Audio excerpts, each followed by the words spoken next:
Hey beautiful people, my name's Taylor, also known as Priceless Tay. And I'm your co-host, Tedia ROSARION. We want to welcome you back to What the Finance! Hey, welcome back to a new episode of What the Finance. My name is Tedia ROSARION. I'm your co-host, coming at you from Montreal, Canada. Today we have a special episode. Ladies and gentlemen, are you ready? So today we're going to talk about what the fuck is money still a man's world? So here is an interesting fact that I've read on the blog called The Catalyst. This blog says there's 30% female in jobs that are upper management. 30% seems like a cool number. Seems like, 30%, that's a lot, 30% less fat. You know what I mean? It's like, it's an okay number, but it's not 50%. And this is where there's a problem. We are 50% male, 50% female on this planet. So how come a job that both gender can do is 70% male? That's a problem to me.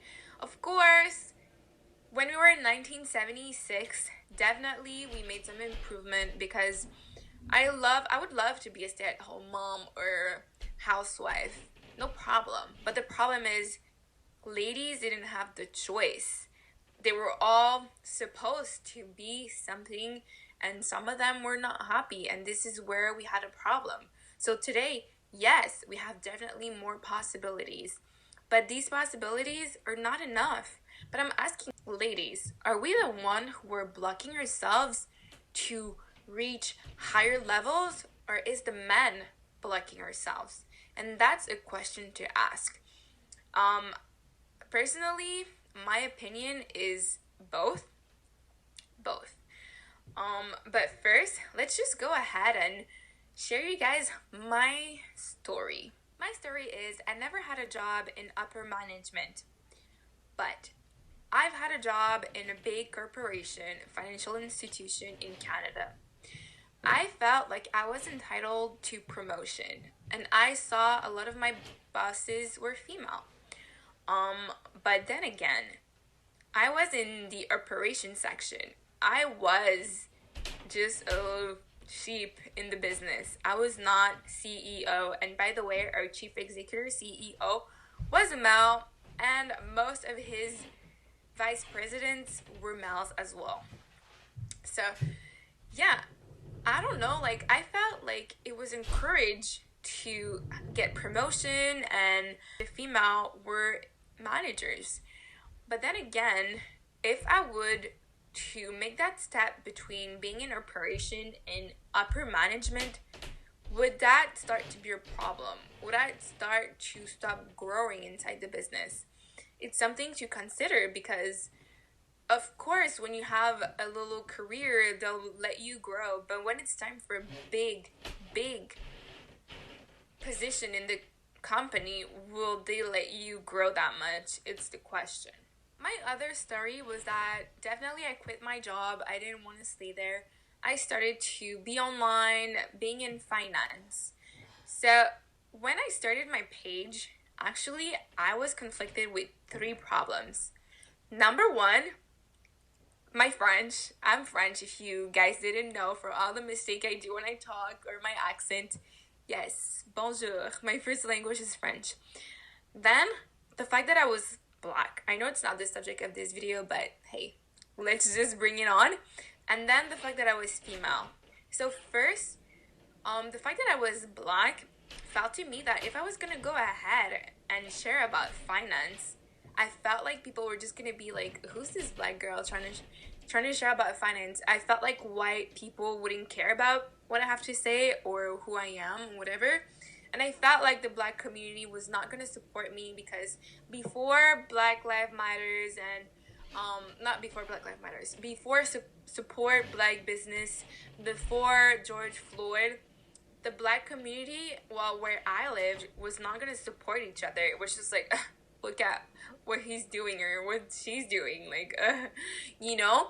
Just kind of a hate type of love, So I felt like I was never gonna kick off.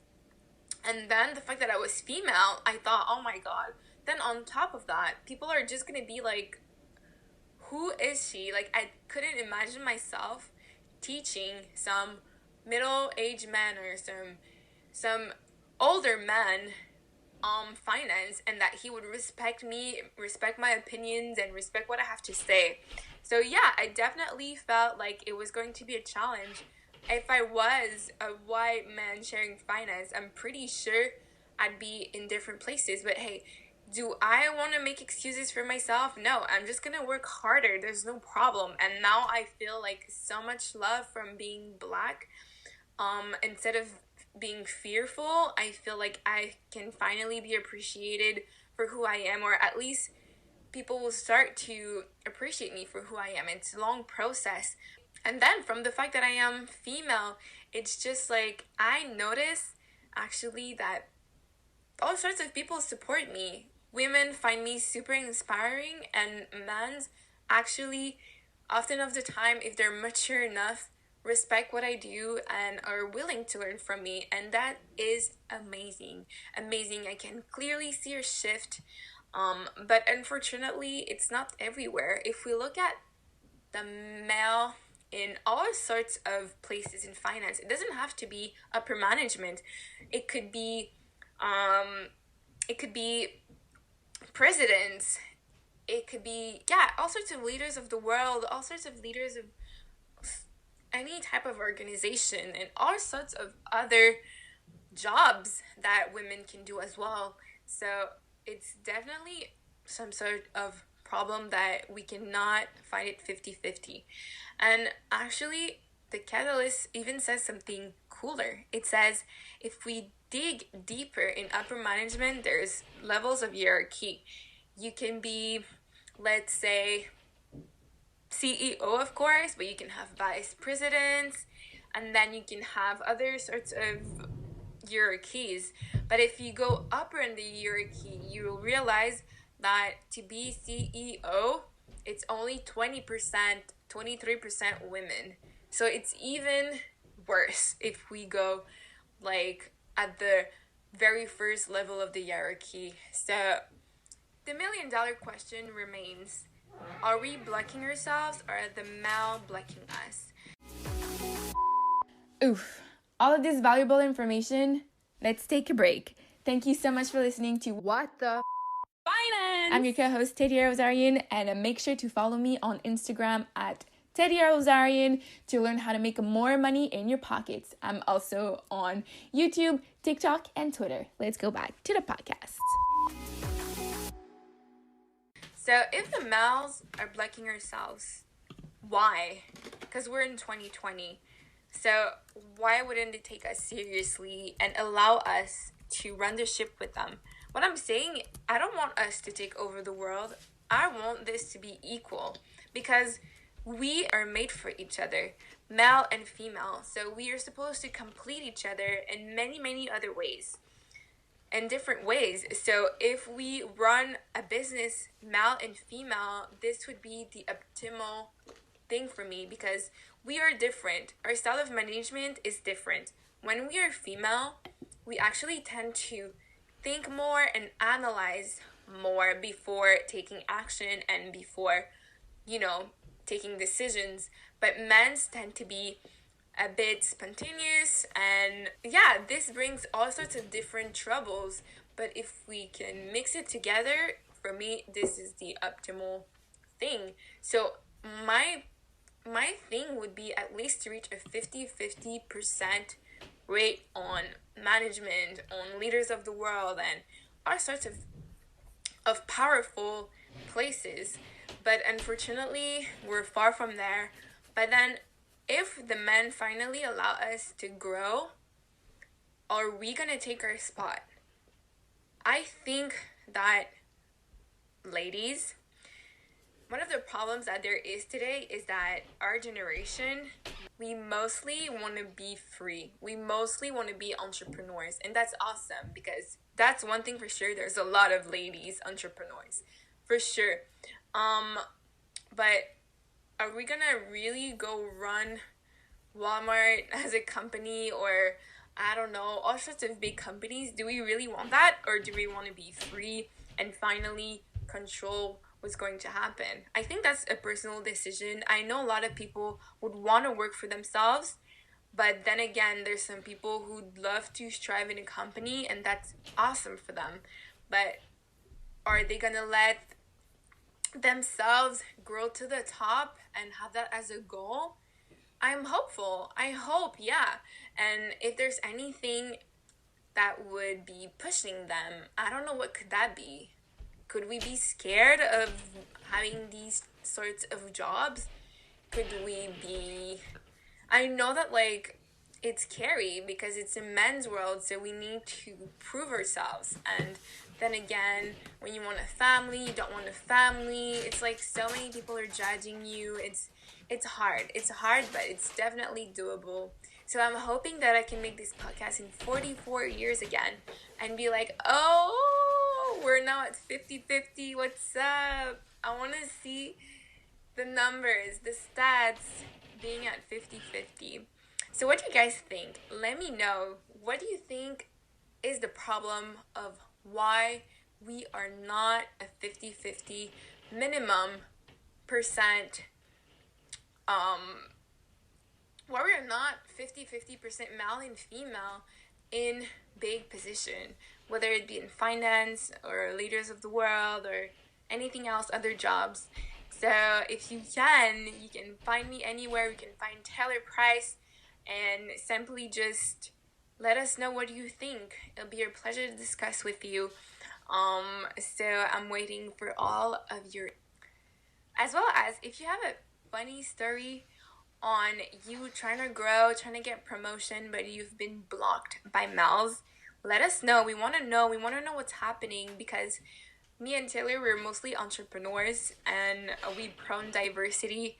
Taylor, I don't know if I can say that, but she has a whole team behind her, and she has females and males in her team. There's no problem. So, if you guys could let us know, like, what's the reality out there, we would love to know and learn from you guys and make the world a better place. So feel free to share your experience in the comments or in our DMs. You can also text us. Unfortunately, I don't know that number by heart, but yeah, you can text us. Just put back our intro, it'll be there. And finally, if you are a woman or a man and you're listening to this podcast, thank you so much. And I am hopeful that you know that you can take your place. You can be a pioneer. If you want to be female president, go for it. If you want to be a female CEO, please go for it. Because we need girls like you to give the example. And I want to give that story because giving example, it's so important. We need people to give example. So when I started my page about finance, I had troubles converting teaching finance on TikTok, and I'm still trying to find my style with entertainment and at the same time finance. But then again, I really thought it was impossible. But because there were other females who decided not to dance on TikTok and decided to teach, because of them, I can see inspiration and I can see a big vision. So it takes pioneers to change the world. And if you want to be that pioneer, please dream big. The world is yours, whether you're male or female. I promise you, you're so young, and we are the generation who's going to change the world. We are going to be the next Donald Trump. I know he's not an inspiration, but the next Michelle Obama, or the next... We're gonna be the leaders of the world. We're gonna be the world. Now we're young and the world is already how it is, but we have the power to change it because we're gonna make it. And one day we're the one who's gonna be 50, 60. So yeah, think about that. And thank you so much for tuning in. You've been listening to WTF, What the Finance with the one and only Tedia Rosarion. And last but not least, Taylor Price. Make sure to receive all of the updates on WTF by texting WTF to 424-226-5797. Message and rates may apply.